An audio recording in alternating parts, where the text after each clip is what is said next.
오늘 우리에게 주신 하나님의 말씀은 구약성경 역대상 1장에서 4장까지의 말씀입니다. 구약성경 역대상 1장에서 4장까지의 말씀입니다.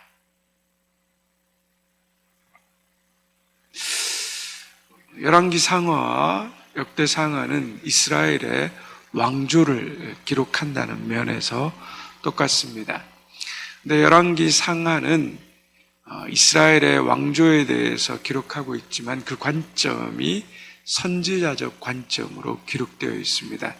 그래서 왕들의 죄와 그리고 잘못된 역사에 대한 하나님의 그 심판의 이야기들을 쭉 나열하고 있습니다. 그러나 역대상하는 그 관점이 이스라엘의 제사장적 관점으로 쓰여져 있습니다.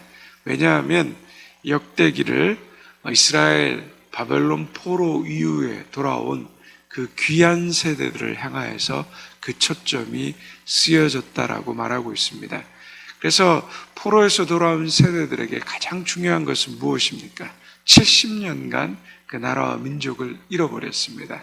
그래서 그 민족의 정체성과 뿌리, 왜 포로가 되었느냐가 중요한 것이 아니라 이제 이 황폐한 삶에서 우리의 뿌리를 어디서 찾고 그리고 어떻게 그 정체성 위에 이 민족을 다시 재건할 것인가.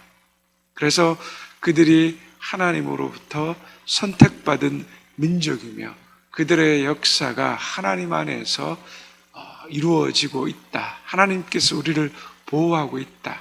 그래서 이스라엘 민족의 역사 중에 실패한 역사, 잘못된 역사에 대한 이야기는 거의 등장하지 않습니다. 민족의 정체성과 뿌리, 하나님 나라를 향한 새로운 재건을 향해 나가는 관점에서 다윗의 역사를 중심으로 쓰여지고 있다는 것을 우리가 보면 됩니다. 그래서 역대상 1장부터 9장까지는 하품이 엄청나게 나옵니다. 왜 그럴까요? 족보에 대해서 기록하고 있기 때문입니다. 우리가 보기에는 너무 지루하고 힘든 이야기인데 포로기 이후에 돌아온 이스라엘 백성들에게 그 정체성을 기억하고 찾는 데 있어서 가장 중요한 것이 그들의 족보였습니다. 그들의 역사가 아담으로부터 하나님의 창조로부터 시작되는 역사라는 것이 굉장히 중요하게 기록되어 있고 그리고 그들이 누구인지에 대한 답이 바로 족보입니다. 뿌리를 찾는 거죠. 그래서 우리가 1장부터 9장까지 하품하셔도 됩니다.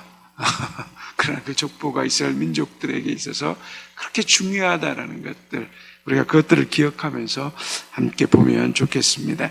1장으로 들어갑니다. 1장은 아담에서부터 시작해서 아브라함까지 다루고 있고 이어서 이스마엘과 에서의 자손들을 다루고 있습니다. 2장으로 넘어갑니다. 이스라엘이라고 불려지는 야곱의 아들들을 말하고 있습니다. 1, 2절에서 이 12아들의 이름을 간단하게 소개하고 곧 이어서 그 중에서 유다 자손을 3절에서 8절까지 다루고 또 9절에서 17절까지 곧 다윗의 가계를 다루고 있습니다. 곧이어 갈렙의 자손을 18절에서 55절까지 길게 설명합니다. 이스라엘의 12아들 중에서 유다 지파를 중심으로 그 중에서도 다윗과 갈렙을 중심으로 다루고 있습니다.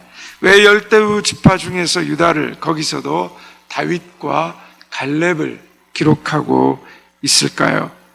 그것은 바로 하나님 나라를 세워가는데 우리가 기억해야 될 사람이 다윗과 갈렙이라는 것이기 때문입니다. 그들이 뛰어나서가 아니라 하나님께서 그들을 통해서 하나님 나라를 일으켰기 때문입니다. 바벨론 포로에서 돌아와 폐허가 된 땅에서 다시 나라를 세워야 했습니다. 아무런 소망이 없는 사람들에게 하나님의 나라가 흔적조차 없이 사라져버린 것 같은 시대에 그들을 생각하면 하나님 나라를 세울 용기가 나는 것입니다. 그들의 삶에 나타난 하나님을 생각하면 세상을 이길 힘이 생기는 삶을 산 사람들이 다윗과 갈렙이었습니다. 한 인생이 이렇게 쓰임받을 수 있다면 얼마나 좋겠습니까? 모델이 될 수 있는 인생이 될 수 있다면 우리의 인생이 얼마나 행복하겠습니까?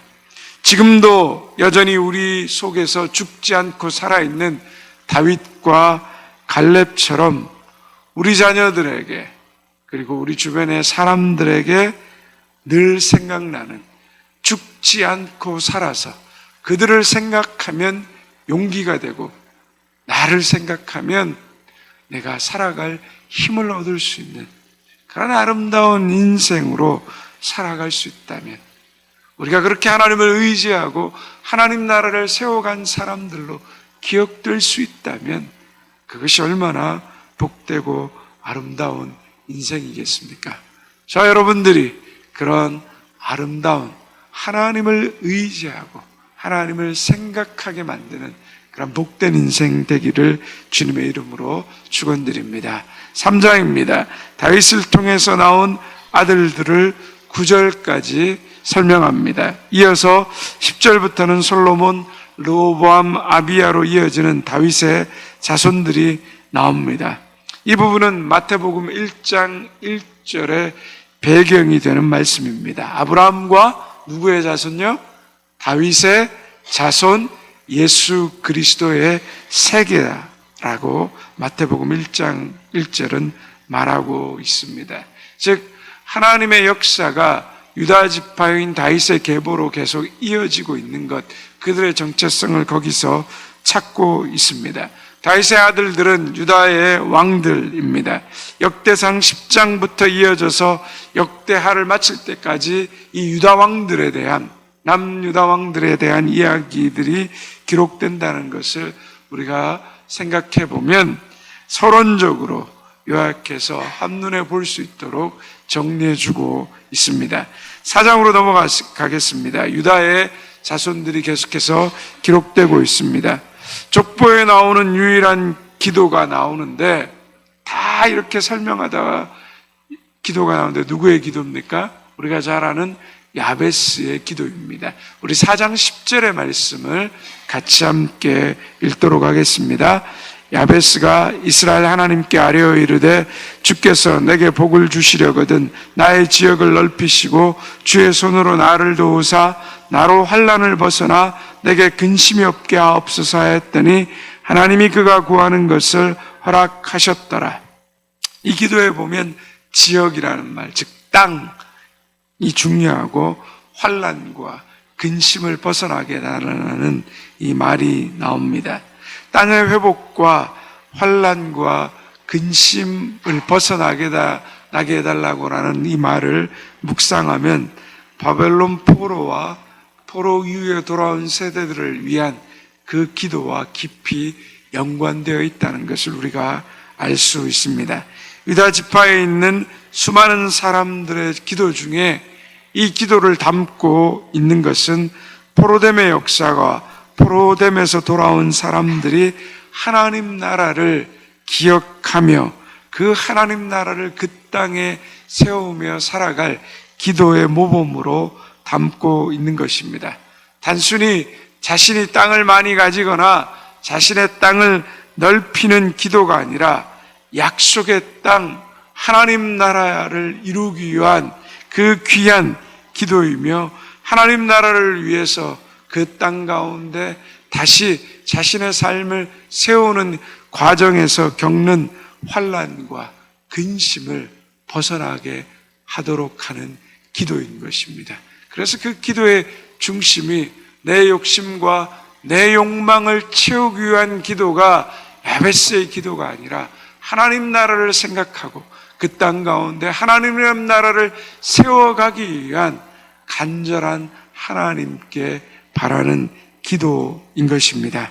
우리의 기도도 늘 우리 중심적으로 생각하는 기도의 삶을 넘어서서 내 삶을 통하여서 하나님 나라가 이루어지고 내 삶 속에 하나님 나라를 세워가는데 내가 당하는 환난과 근심으로부터 하나님을 믿는 믿음 가운데 그 모든 삶의 은혜와 자유함을 입게 하여 주시옵소서.